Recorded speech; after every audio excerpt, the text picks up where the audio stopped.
Hi, everybody, and welcome back. I have another question for us, so let's get started. Dear Janice, I have many people in my life who do not support me, and because they are family, I just can't walk away from them. My husband and I are very generous with our time and money to help our family, but when we need support, we find we don't get anything back. I don't do anything expecting for anything in return, but it feels so hurtful when we're struggling and all I hear is silence. No calls of support, not even a mention of what we're dealing with. I feel so hurt and I'm having a really hard time dealing with my resentment. Sick of it in New York. Well, that's a very, very good question, and I really am sorry that you feel so hurt, and it's completely understandable.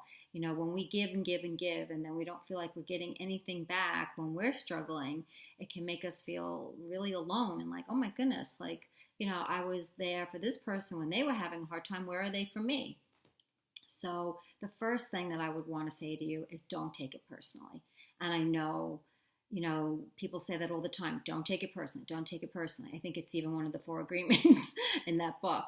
But it really is so true. We can't take it personally because I see people and I see them when they're in crisis and I see them when they're in struggle. And most people, when they're in a crisis, can't think of anyone but themselves. And a lot of people are in a crisis on a daily basis. And that is very, very difficult for them. So they often are just kind of consumed in their own life. And we can label that as selfish, but I really don't. I see a lot of people get stuck. And they get stuck in what has been called the victim story, where you're telling yourself the same story over and over.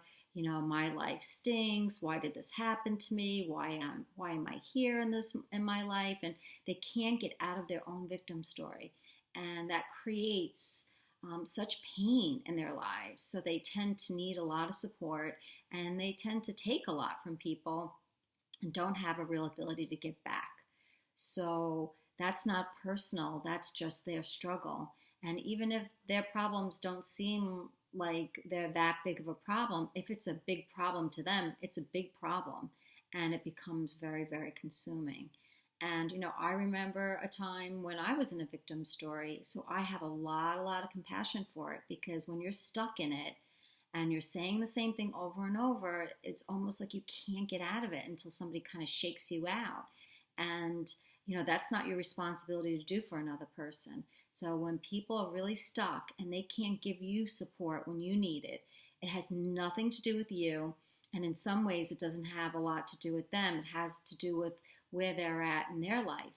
And I'm just so grateful when I see that I'm no longer doing that to myself. And I want you to be grateful that you're not doing that to yourself, and that, your problems aren't consuming, so that you can offer support to people. And, you're so blessed not to be in problems that consume you like that. And, it's sad. It's sad to see people stuck, and it's sad to see people in these victim stories that take away all their power, because we can be extremely powerful in our lives if we tell ourselves a different story. And often we say the same negative things to ourselves that really don't help.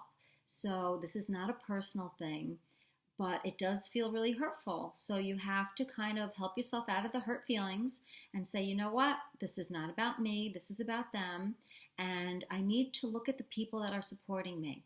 A lot of times we give a lot of, I call airtime to people in our lives that are causing us so much pain, and we miss all the beautiful people that are right in front of us giving us tons of support. And that includes, number one, you. You have to be your top supporter. You have to be your own best friend, and you have to be number one on your list as your top supporter. And then look to all the people that have given you support. And I want you to write a list of all of those people. And those are the people that you want to stay close by with. And those are the people that you want to be grateful for. And that is going to help heal the resentment of people that can't do it. It's not their fault that they can't do it. They're just not capable of doing it right now.